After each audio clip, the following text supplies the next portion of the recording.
HR told me to let it go. Those were the exact words. Not, we'll look into it. Not, we take this seriously. Not even a fake promise wrapped in corporate language. Just let it go. And the worst part was the way she said it. Calm. Practiced. Like she'd said it 100 times before to people who thought they mattered. I remember sitting across from her in that small glass office, my hands folded in my lap, nails digging into my palms so hard I thought I might draw blood. She didn't notice. Or maybe she did and didn't care. She slid my complaint back across the desk like it was something dirty. Sometimes, she said, smiling thinly, things happen in fast-paced environments. Emotions run high. It's best not to escalate. Escalate. That word kept ringing in my head. Because what had happened wasn't emotional. It wasn't dramatic. It wasn't a misunderstanding. It was illegal. But I didn't say that out loud. Not yet. I worked in payroll and internal operations. Not executive level, but close enough to see how money moved through the company. Close enough to see patterns. Close enough to notice when numbers stopped adding up. And close enough to understand that if I said the wrong thing to the wrong person, I wouldn't just lose my job. I could lose everything that depended on it. I was a single mother of 2. My daughter was 11. My son had just turned 7. Their father had been gone for years, showing up only when it suited him, disappearing when responsibility came knocking. This job wasn't a stepping stone for me. It was survival, which made it worse that I couldn't unsee what I'd seen. It started small. It always does. A paycheck adjustment that didn't align with the approval log. A bonus paid out under the wrong department code. A reimbursement processed without receipts, but approved anyway. At first, I told myself it was sloppy management. The company was growing fast. New hires every month. New systems layered on top of old ones. Mistakes happen. So I corrected what I could. Flagged what I couldn't. Did my job. But then I noticed something that made my stomach drop. The same names kept appearing. The same 3 executives. Different departments. Different justifications. Same outcome. Money leaving the company under vague labels. Consulting fees. Operational reimbursements. Special projects. Projects no one could explain. I asked my supervisor about it casually, pretending curiosity. She didn't even look at the screen. Those are above our pay grade, she said. Just process what's approved. That should have been my cue to stop digging. But I couldn't. Not after what happened the following Friday. That morning, one of the junior analysts, a woman named Renee, came to my desk crying, full-on shaking, mascara smeared, hands trembling. They'd fired her. No warning. No write-up. No performance issues. Just escorted her out. Her mistake? She'd questioned a reimbursement request, asked for documentation, sent one email too many. She didn't even accuse anyone. She just asked questions. By lunch, her access was revoked. That was when fear started crawling up my spine. I went home that night and barely slept. I kept replaying everything in my head.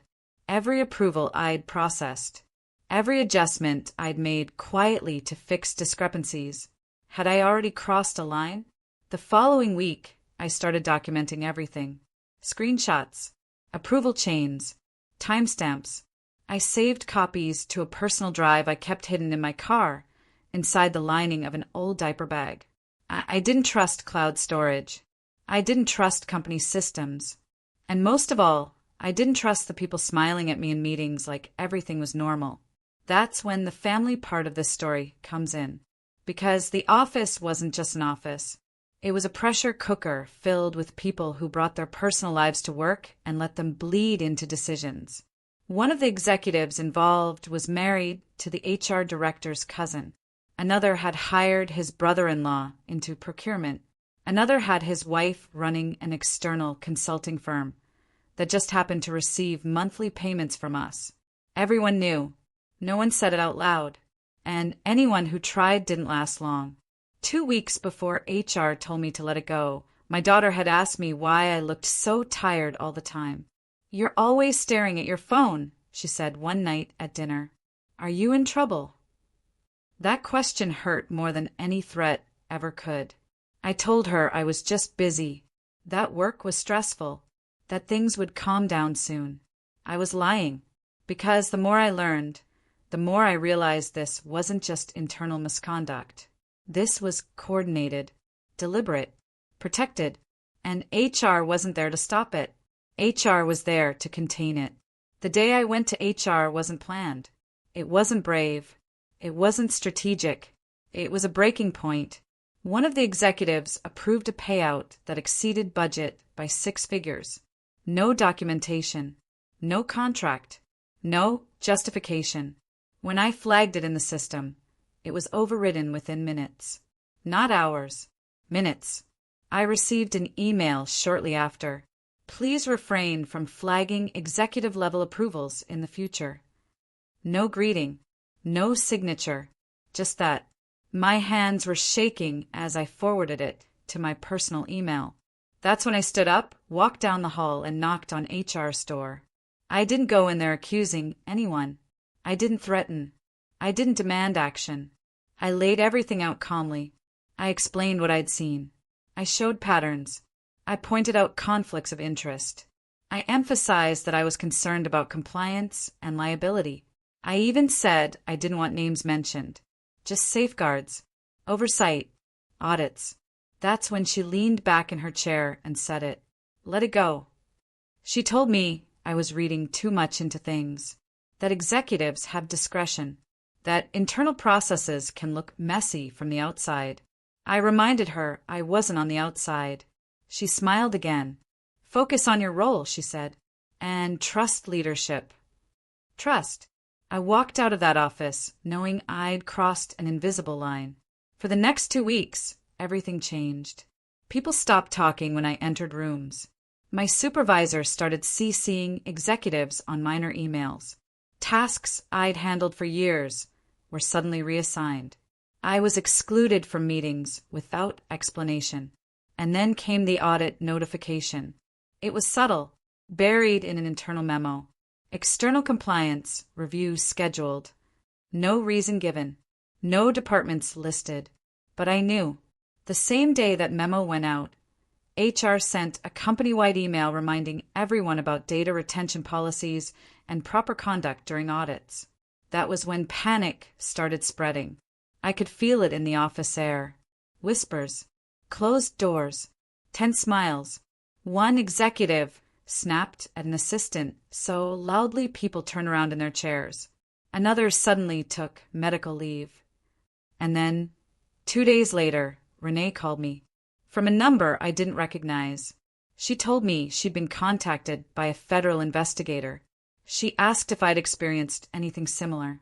I didn't answer her directly.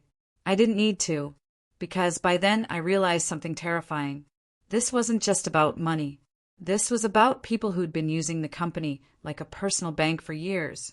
And someone on the outside had finally noticed. HR telling me to let it go wasn't about protecting me.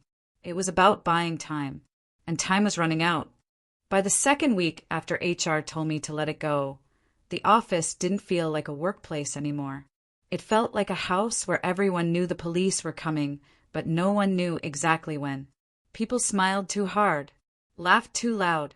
Conversations stopped mid-sentence when someone unexpected walked by. Doors stayed closed longer than usual. Printers ran nonstop, like everyone was suddenly obsessed with paperwork. I kept my head down and did exactly what I was told. No flags, no comments, no questions. I processed approvals exactly as they came in, even when every instinct I had screamed that they were wrong. But I was still documenting everything. Because once you've seen how something really works, pretending you haven't doesn't make you safer. It just makes you blind. At home, the stress started leaking into everything. My son asked why I forgot to sign his homework folder. My daughter stopped asking me questions and started watching me instead, like she was trying to figure out how close I was to breaking. One night, after I tucked them in, I sat at the kitchen table and opened my laptop. I told myself I wouldn't check anything work-related. I checked anyway. That's when I saw the email thread. It wasn't addressed to me. I wasn't CC'd. I shouldn't have had access to it at all. But because of how permissions were set up in our system, certain folders synced automatically. No one ever bothered fixing it because it benefited the people at the top. The thread was between two executives and someone listed as an external consultant. The consultant's email domain matched the HR director's cousin's company. They were discussing timing, not projects, not deliverables. Timing. One line stood out, so clearly I had to read it 3 times to make sure I wasn't imagining it. Once the audit window closes, we can resume standard transfers. Standard transfers. Like this was routine. Like this had been happening for so long it didn't even require explanation anymore. My hands were shaking so badly I had to set the laptop down. That was the moment I stopped wondering if I was overreacting. I wasn't. The next morning, I went into work early. Too early. The lights in the parking lot were still on, and the building felt hollow when I walked in. I didn't do anything dramatic. I didn't forward emails or print documents. I just observed, and what I saw made everything worse. One executive's calendar had been cleared completely, meetings deleted, blocks removed. It looked like someone erasing footprints. Another had suddenly delegated all approval authority to an assistant who had no financial background whatsoever. And HR was unusually busy. Employees were being pulled into one-on-one meetings to check in. People came back from those meetings pale and quiet. By lunchtime, rumors were everywhere. Someone said the audit wasn't routine. Someone else said it was government-related. Someone claimed a former employee had filed a whistleblower complaint. No one said my name, but I felt eyes on me anyway. That afternoon, my supervisor called me into her office. She closed the door behind me. She didn't ask me to sit. "Are you happy here?" she asked. It was such a strange question that I didn't answer right away. "I'm asking," she continued, "because sometimes people who are unhappy start causing issues." I stared at her, trying to keep my face neutral. "I do my job," I said. She nodded slowly, like I'd said exactly what she expected. "Well," she replied, "do it quietly." That was the warning. Not explicit, not threatening, but clear. I went back to my desk feeling like I was being watched from every angle. That's when HR sent another email. Mandatory all hands, meeting scheduled for Friday morning. No agenda, just attendance required. By the time Friday came, the tension was unbearable. People speculated openly. Someone joked about layoffs. Someone else joked about arrests. No one laughed. The all-hands meeting was held in the largest conference room. Executives lined one side of the table. HR sat near the front. I took a seat near the back. The CEO started talking about transparency, about values, about how audits were a normal part of doing business. His voice was steady, but his hands weren't. Halfway through his speech, 2 men entered the room. They weren't wearing uniforms. They didn't announce themselves, but the way they carried themselves made the room go completely silent. They spoke quietly to the CEO. He went pale. The meeting ended abruptly.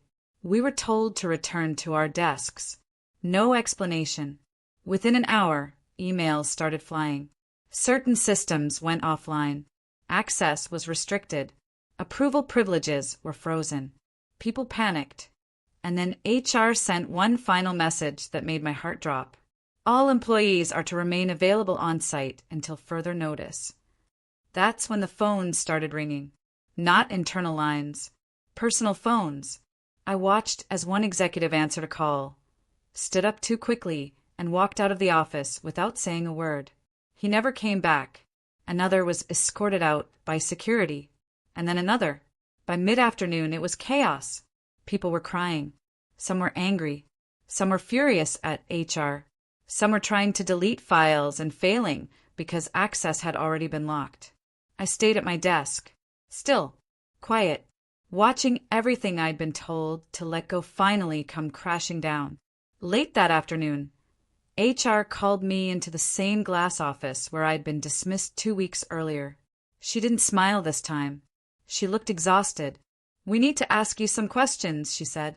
She didn't say about what. She didn't have to. They asked me about approvals, about emails, about whether I'd noticed irregularities. I answered honestly. I didn't volunteer extra information. I didn't lie. And I didn't protect anyone. Because I realized something sitting there, looking at the same woman who'd told me to let it go. She had never been in control. She had just been the messenger. By the end of the day, the building was almost empty. Entire departments were told not to return until further notice. Security guards stood at every entrance. When I finally left, the sun was setting, and the parking lot felt eerily quiet. At home, my kids were waiting for me. They asked how my day was. I told them it was strange. That night, my phone buzzed with messages. Former co-workers, current co-workers, people asking what was happening, asking if I knew anything. I didn't reply, because the truth was bigger than gossip, and it wasn't finished yet. 2 days later, the email arrived. Company operations suspended effective immediately. All employees terminated pending investigation. No severance details. No next steps. No reassurance. Just that. I stared at the screen for a long time.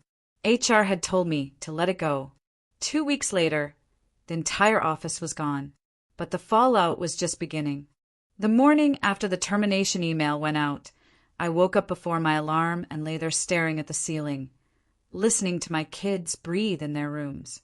For the first time in years, there was nowhere I needed to be. That should have felt like relief. Instead, it felt like the floor had vanished under my feet. I checked my phone again, even though I already knew what it would say. No follow-up. No clarification. No instructions. Just silence. The group chat with my team was a mess. Messages stacked on top of each other. People panicking, speculating, blaming. Some were furious at leadership. Some were furious at HR. A few were quietly terrified about rent, childcare, health insurance. One message stood out. Did anyone else talk to investigators before this happened? I stared at it for a long time. I didn't respond, not because I was hiding, but because once something like this reaches a certain point, saying the wrong thing to the wrong person can hurt more than staying quiet. Around mid-morning, there was a knock at my door. That alone made my stomach drop. I wasn't expecting anyone. I hadn't told family yet. I didn't want sympathy or advice or panic layered on top of my own. I opened the door carefully. It was my neighbor, holding a misdelivered package. She looked at my face and immediately asked if I was okay. I said, yes, too quickly. She nodded, unconvinced, but didn't push. People can sense when you're barely holding things together. After she left, I finally sat down and opened my laptop.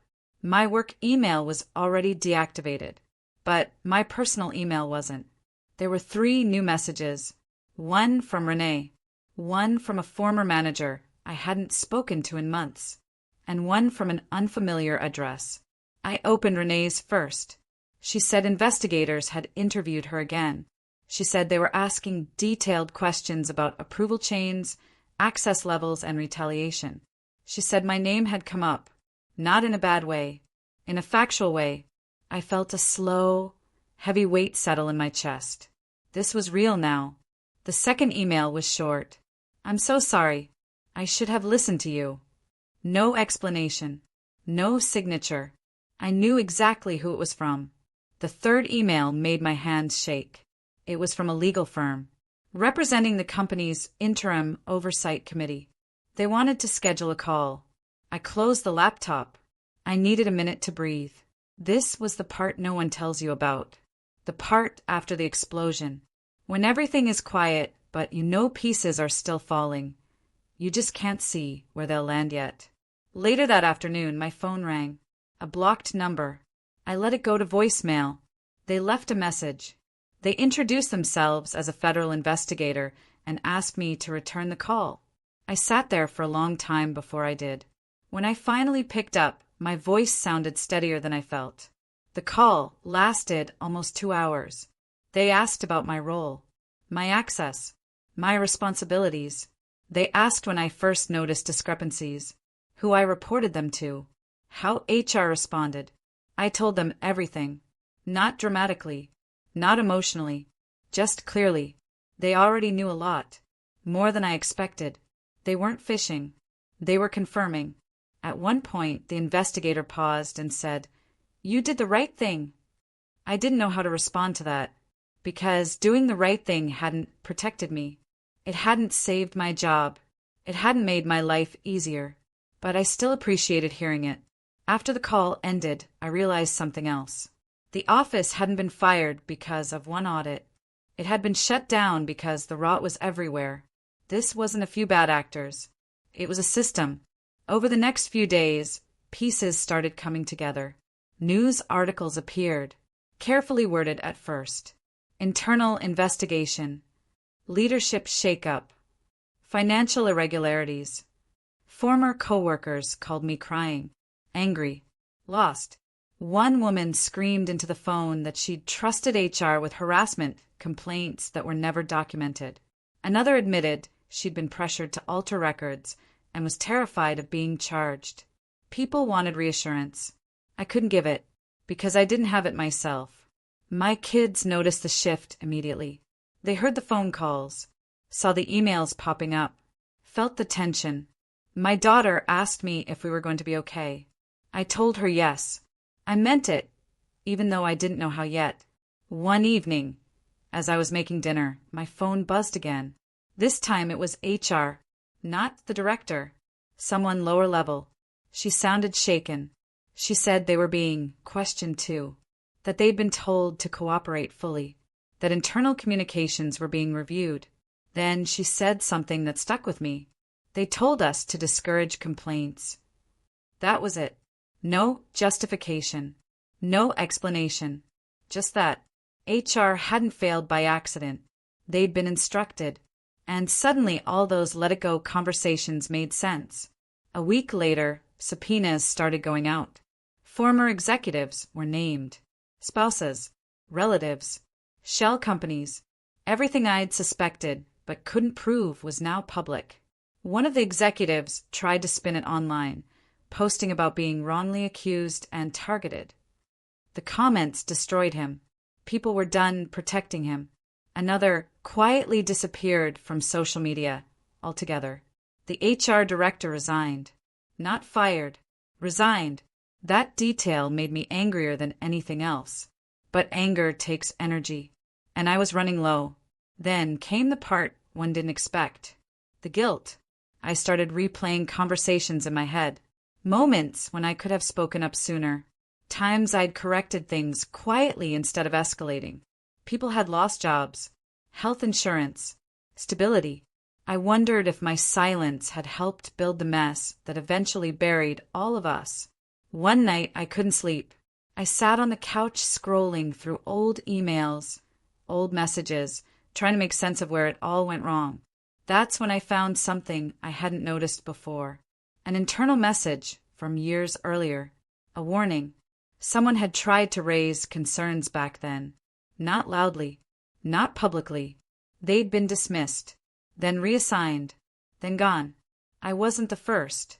I'd just been the last one standing when everything finally collapsed. A few days later, I received another call from the investigators. They wanted clarification on timelines. They asked if HR had ever suggested I stop documenting things. I told them yes.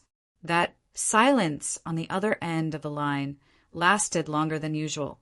When they spoke again, their tone had shifted. "This is bigger than we thought." That sentence followed me for days. Because if it was bigger than they thought, what did that mean for all of us who had been caught inside it? The company's website went offline. The phone numbers disconnected. The building was officially closed. A place that had consumed so much of my life just vanished, like it had never existed. And yet the consequences were everywhere. Former coworkers started turning on each other. Some accused others of knowing more than they'd admitted. Some tried to rewrite history. Some blamed me, not directly, but enough that I heard about it. She must have said something. She always acted like she was better than us. She should have kept her mouth shut. Those words hurt more than I expected, because I hadn't wanted any of this. I just wanted someone to do the right thing before it was too late. Now nothing felt right.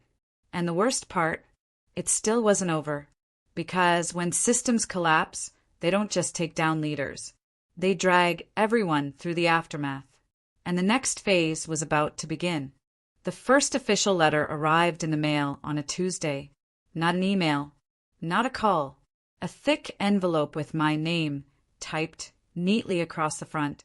My hands shook as I opened it, even though I already knew what it would be about. There's something about physical mail that makes bad news feel heavier, more permanent. It was a notice informing me that I might be required to testify as a material witness. Not accused, not charged. Witness. That word should have brought relief. Instead, it made everything feel more dangerous. Because witnesses aren't protected by silence. They're pulled into the light whether they want to be or not.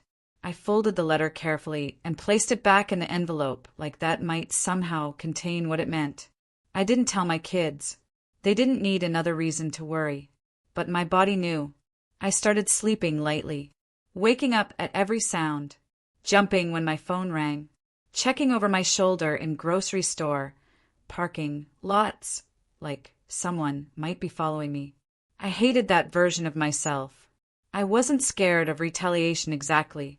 I was scared of being exposed. Not publicly. Personally. People knowing my name. My face. My role.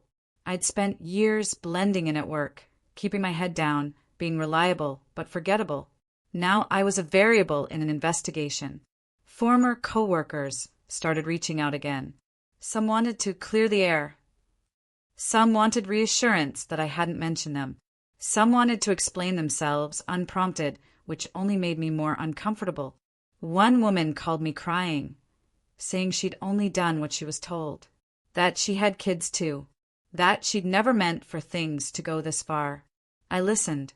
I didn't absolve her. I didn't accuse her. I just listened, because everyone had their own version of survival. That didn't mean they were innocent. It just meant the system had trained them to comply. A few days later, I was called in for an in-person interview. Not at a police station, at a neutral office building downtown. They made it clear I wasn't in trouble, that I could bring a lawyer if I wanted. I didn't. I didn't have anything to hide. The interview lasted most of the day.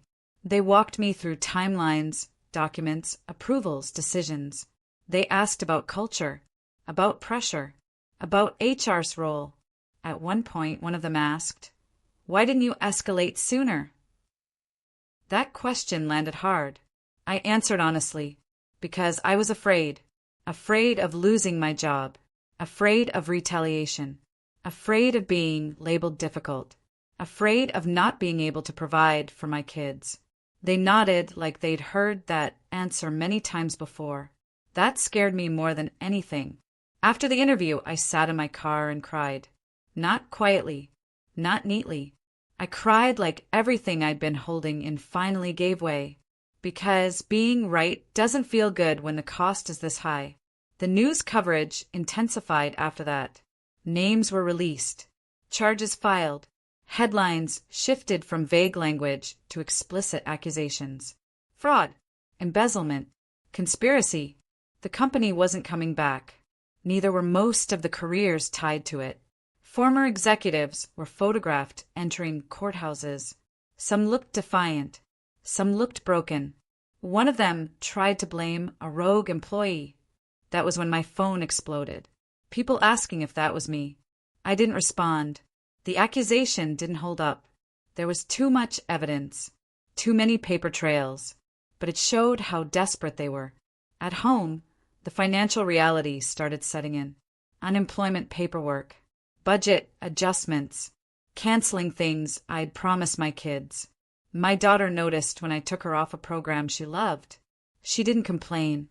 That hurt more than if she had. One night, she asked me why grown-ups make bad choices even when they know better. I told her sometimes they convince themselves the rules don't apply to them. She thought about that for a long time. Does that mean they don't care about other people? She asked. I didn't know how to answer that. Because caring and selfishness can exist in the same person. Work emails had been replaced by legal updates, deadlines, notices, requests for clarification. Every time my phone buzzed, my stomach tightened. Then something unexpected happened. One of the investigators called me to let me know they'd uncovered evidence that HR had actively suppressed complaints for years. Not just financial, harassment, discrimination, retaliation, complaints deleted, records altered, employees pressured into silence. I felt sick. HR hadn't just failed to protect the company. They'd failed to protect people. And suddenly, I wasn't just angry for myself. I was angry for everyone who'd trusted that department and been dismissed. A few former HR employees were charged. Others were cooperating. The director who had told me to let it go was named in filings. Seeing her name in black and white felt surreal. She had looked so confident, so certain. She hadn't been. She'd just been insulated. Until she wasn't. As the weeks passed, something shifted inside me. The fear didn't disappear, but it changed. It hardened into something steadier. I stopped checking social media, stopped reading comments, stopped trying to manage other people's perceptions. I focused on my kids, on getting through days, on doing what was in front of me. Then I received another letter. This one was different. It informed me that I would not be charged with any wrongdoing. It thanked me for my cooperation. It advised me that proceedings could take years. Years. I laughed when I read that. Not because it was funny. Because it was exhausting. The idea that this would hang over my life for years felt unbearable. But there was also something else in that letter. Acknowledgement. Not public praise. Not recognition. Just acknowledgement that what I'd seen had mattered.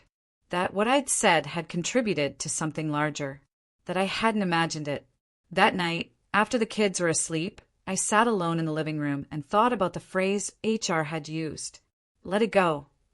They'd said it like it was a favor, like letting it go would make my life easier. They hadn't understood something important. You can't let go of a system that's built to crush people. You can only survive it, or expose it. And exposure always comes with consequences. The office was gone, but the damage it caused was still unfolding. And I had a feeling the next phase wouldn't be quieter. It would be personal. The first time I ran into someone from the office after everything collapsed, it was at the grocery store. I almost didn't recognize her. She used to be sharp, perfect hair, always polished. One of those people who seemed untouchable just by association. Now she looked tired, not just physically, worn down in a way sleep doesn't fix. We made eye contact at the end of an aisle and both froze. For a second, I considered turning away. She didn't. She walked toward me like she'd already made up her mind. I didn't think I'd ever see you again, she said.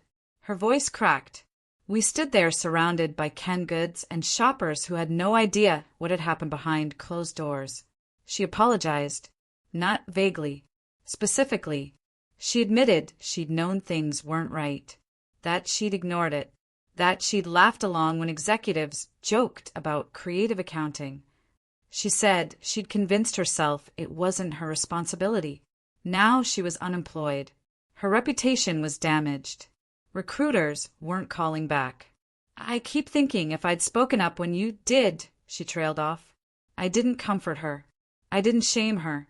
I just told her that none of us knew how bad it was until it fell apart. That wasn't entirely true, but it was kinder than the truth. Encounters like that started happening more often. Former co-workers, acquaintances, people who wanted to explain themselves. Some wanted forgiveness. Some wanted reassurance that they wouldn't be dragged into anything else. Some just wanted someone who understood what it felt like to have the ground ripped out from under them. I listened when I could. But I also learned when to walk away. Because there was another side to this aftermath. The ugly one. Whispers started circulating that I'd been working with investigators from the start. That I'd set people up. That I'd ruined livelihoods. One anonymous post on a local forum suggested I'd done it out of spite. Another claimed I'd been passed over for a promotion and wanted revenge. None of it was true. All of it hurt. I tried not to read those things. But it's hard to ignore lies when they're about you. My kids noticed my mood shifting again. My son asked why I was angry all the time. I told him I wasn't angry. I was tired. That was the closest I could get to the truth without scaring him. The investigation kept moving forward. Indictments expanded. More names were added. The scope widened beyond our company. Vendors, partner firms, shell entities. This wasn't an isolated case anymore. It was a network, and people were panicking. One former executive attempted to cut a deal publicly, claiming he'd been following orders. Another tried to paint himself as a victim of corporate culture. The narratives kept shifting, but the documents didn't.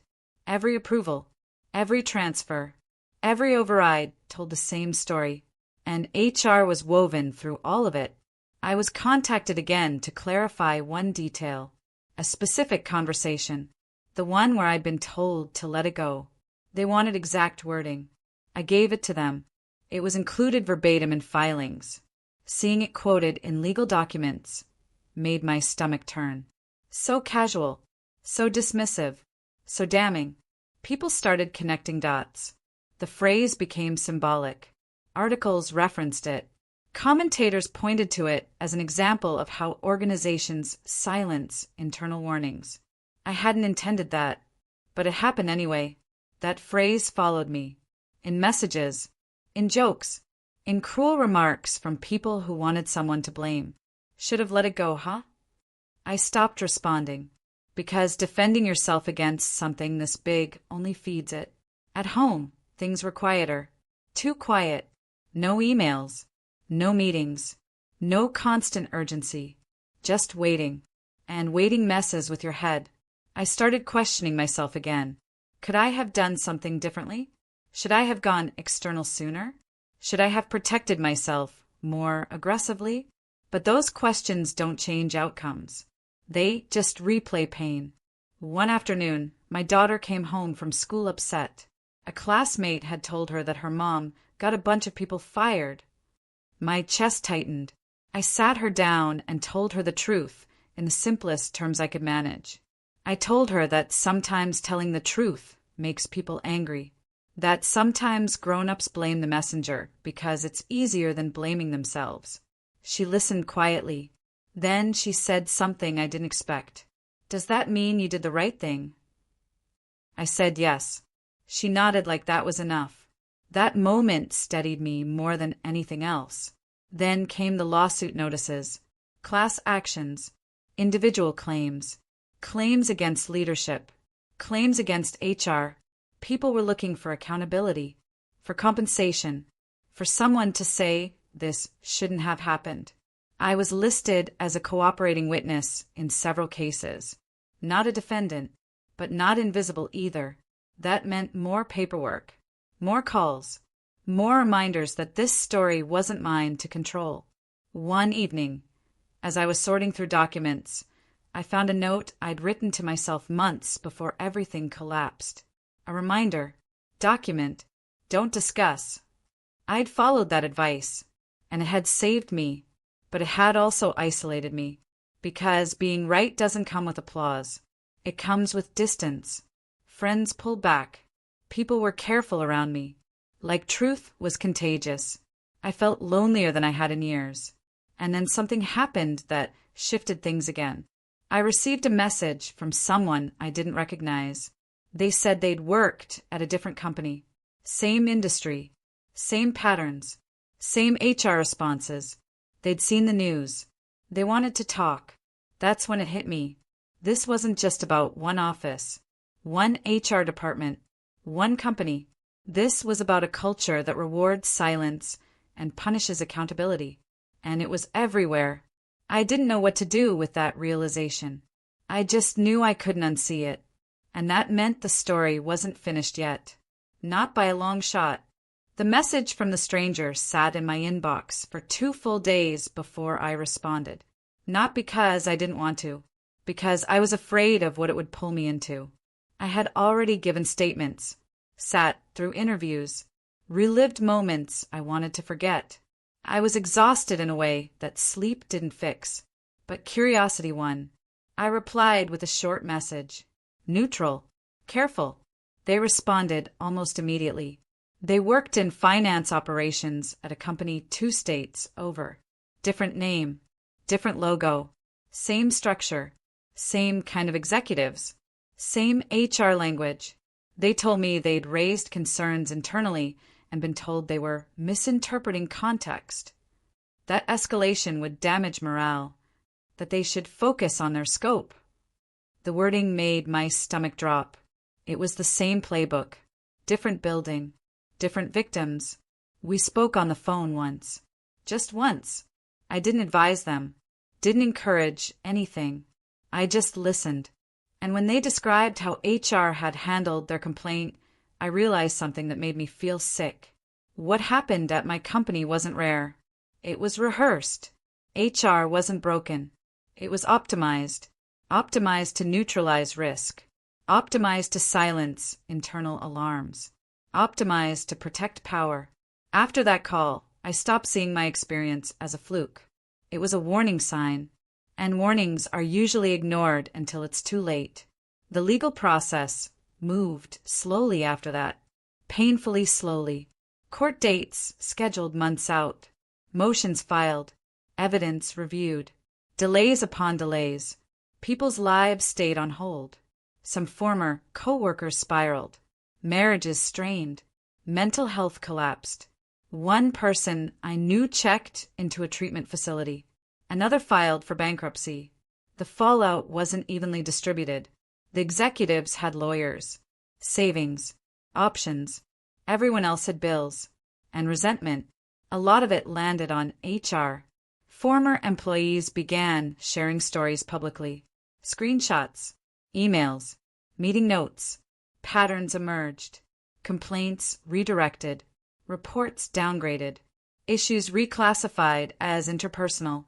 One phrase appeared over and over. Resolved through conversation. Which meant nothing had been resolved at all. The HR director finally spoke publicly through her attorney. She claimed she'd acted in good faith. That she'd relied on information provided by leadership. That she was deeply saddened by the outcome. I didn't recognize that version of her. The woman who'd looked me in the eye and told me to let it go hadn't been sad. She'd been confident. And confidence doesn't come from ignorance. It comes from protection. That illusion was gone now, but the damage remained. One afternoon, I received a call from a former executive's legal team.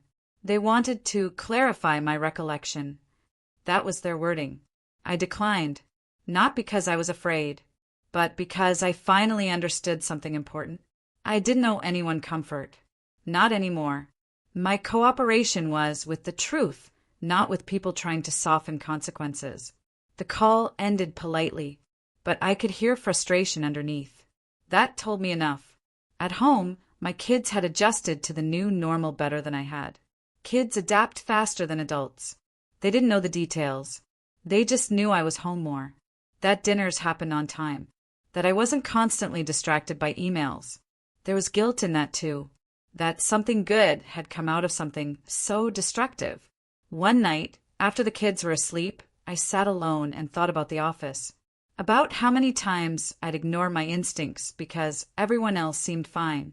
How many times I'd told myself it wasn't my responsibility. How easy it is to become complicit without ever meaning to. I thought about Renee. She had reached out again to say she'd accepted a settlement, that she was relieved but still angry. She said something that stuck with me. They punish the ones who asked questions first. She was right. They always do. The company's final court hearing date was announced shortly after. Media coverage spiked again. Commentators debated accountability, corporate ethics, whistleblower protections. People argued in comment sections like this was abstract. It wasn't. It was rent money, medical bills, childcare, futures altered. And through it all, HR was still trying to present itself as misunderstood. That's what bothered me the most. Not the fraud, not even the lies. The insistence that silence had been the reasonable option, that asking questions had been the problem. One day, I ran into the HR director again, completely by accident, a coffee shop near the courthouse. She looked smaller somehow, less polished, less certain. She recognized me instantly. We stood there in silence for a moment. Then she spoke. I never thought it would go this far. I believed her. That didn't make it better. I did, said. She looked at me like she wanted to argue, like she wanted to explain. I didn't give her the chance. I walked away, not because I was angry, but because I was done carrying her weight. The hearings began the following week. Testimonies, evidence, records. I wasn't on the stand yet, but I knew I would be. And strangely, I felt calmer than I had in months. Because there's something grounding about truth once it's out in the open. It stops being yours to carry alone. The company was officially declared defunct. Assets liquidated. Accounts frozen. The name would become a case study, a cautionary tale. I watched the news coverage with my phone face down on the table. I didn't need to see it to know how it ended. But the story wasn't over for me. Because closure doesn't come when systems collapse. It comes later, when you finally understand what you survived. And I was just starting to understand that now. The day I was scheduled to testify, I didn't sleep at all. I wasn't nervous in the way people expect. No shaking hands, no racing thoughts, just a dull heaviness in my chest, like my body knew something important was about to happen and was conserving energy for it. I got dressed quietly so I wouldn't wake the kids. Stood in the bathroom longer than necessary, staring at myself in the mirror. I didn't look like a whistleblower. I didn't look brave. I looked like a tired mother who had been carrying too much for too long. At the courthouse, everything felt strangely orderly. Metal detectors, security lines, neutral walls, polite voices. So much structure around something that had destroyed so many lives. When I was called in, I recognized almost everyone in the room. Former executives, lawyers, observers, people who used to nod at me in hallways without really seeing me. Now they were watching closely. I told the truth, not dramatically, not emotionally. I walked them through my role, my responsibilities, what I noticed, what I reported, and how it was handled. I repeated the phrase exactly as it had been said to me. Let it go. You could feel the room shift when those words landed, because suddenly this wasn't about miscommunication or oversight. It was about instruction. One of the attorneys tried to frame it differently, suggested maybe HR meant to de-escalate, to prevent unnecessary stress. I answered calmly, de-escalation without investigation isn't protection. It's suppression. That wasn't rehearsed. It was just true. They asked why I didn't go public immediately. I said the truth again, because I was afraid, because I needed my job, because I trusted internal systems that were designed to look trustworthy. No one argued with that. They couldn't. After I stepped down, I felt lighter than I expected. Not relieved, but finished. Like I'd finally set something down that I'd been holding too tightly. Outside the courthouse, reporters hovered. Cameras ready. Questions half-formed. I didn't stop. I didn't owe them anything. At home that evening, my kids asked how my day was. I told them it was long. That was enough. The verdicts didn't come all at once. They came in pieces. Charges upheld. Pleas entered. Sentences negotiated. Some people walked away with deals. Others didn't. One executive received a sentence that made headlines. Another avoided prison but lost everything else. The HR director wasn't spared. Evidence showed a pattern too clear to deny. Her defense shifted from ignorance to pressure, from pressure to fear, from fear to regret. Regret doesn't undo damage, but it does reveal truth. As things settled, the noise faded. No more calls, no more interviews, no more urgent emails. The silence, this time, felt different. It felt earned. Former coworkers started reaching out again, cautiously. Some apologized sincerely. Some just wanted closure. A few admitted they'd blamed me at first, because it was easier than facing what they'd ignored. I accepted some apologies. I didn't need all of them. Forgiveness isn't about clearing other people's guilt. It's about releasing your own. One afternoon, months later, my daughter brought home an assignment about integrity. She asked me what it meant. I told her it was doing the right thing even when it costs you something. She thought about that and nodded. Then she said, "I think that's what you did." That was the moment it finally hit me. Not during the investigation, not during testimony, not during headlines, but sitting at my kitchen table, listening to my child say that. The office was gone. The people were scattered. The damage was done. But something had been exposed. Not just fraud, a mindset. The belief that silence is safer than honesty. It isn't. Silence just delays consequences until they're bigger and messier and harder to escape. I didn't come out of this unscathed. I lost security, friendships, stability, but I didn't lose myself. And that matters more than I ever understood before. There was only one part left of this story, the part where you decide what it means. When everything finally went quiet, it felt wrong. For so long, my life had been defined by urgency, deadlines, warnings, consequences hanging just out of view. Even after the trials and settlements, my body still reacted like something bad was about to happen. Every unknown number made my heart jump. Every official-looking envelope tightened my chest. It took time to accept that the worst had already passed. The company existed now only as a case file and a cautionary headline. The building was sold. The sign came down. People stopped asking questions. The world moved on faster than I expected. That's the part no one prepares you for. You think exposure will bring closure. That truth will land like a final verdict. It doesn't. It just ends one chapter and forces you to live with what you know. I started noticing how often people say that's just how things work when something feels wrong. How quickly discomfort gets labeled as drama. How many systems rely on ordinary people choosing quiet over conflict. I saw it everywhere after that.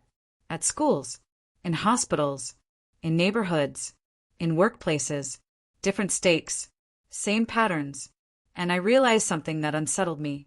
If I hadn't been in payroll, if I hadn't seen the numbers, if I hadn't understood how approvals should work, I might have ignored it too.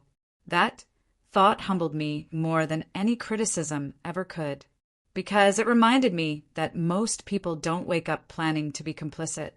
They just get tired. They get scared. They get used to looking away. The phrase, "let it go," still comes back to me sometimes. Not as an insult, as a warning.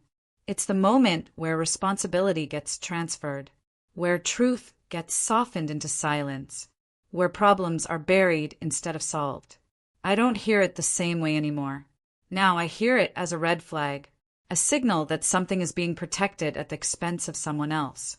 My kids are older now. They don't know every detail. They don't need to, but they saw enough to understand that choices matter, even when the outcome isn't clean or comfortable. One night, my son asked me if I was glad it was over. I thought about it for a long time before answering. I told him I was glad I didn't look away. That answer surprised me, because it was true. I didn't win anything. I didn't become powerful. I didn't come out ahead. But I kept my integrity when it would have been easier to trade it for safety. And that's something no company, no executive, no HR department could take from me. When people talk about whistleblowers, they imagine heroes or troublemakers. The reality is quieter. It's people doing their jobs and noticing something that doesn't sit right. It's people being told to let it go. and choosing not to. I still think about everyone who was hurt along the way. The ones who lost jobs. The ones who trusted the wrong people. The ones who spoke up too early and paid the price alone. If there's one thing I wish had been different, it's this. I wish accountability hadn't required collapse. I wish truth didn't need to burn everything down to be heard. But that's not how systems like that work. They don't change until they're forced to. So when I look back on it now, I don't think about HR smile or the glass office or the phrase that started it all. I think about the moment I realized silence was part of the problem, and I chose not to be part of it anymore. That's the part that stays with me. And now I want to know what you think. If you were in that office, if your job, your family, your stability were on the line, would you have let it go? Or would you have done what I did and risked everything to tell the truth? Tell me in the comments.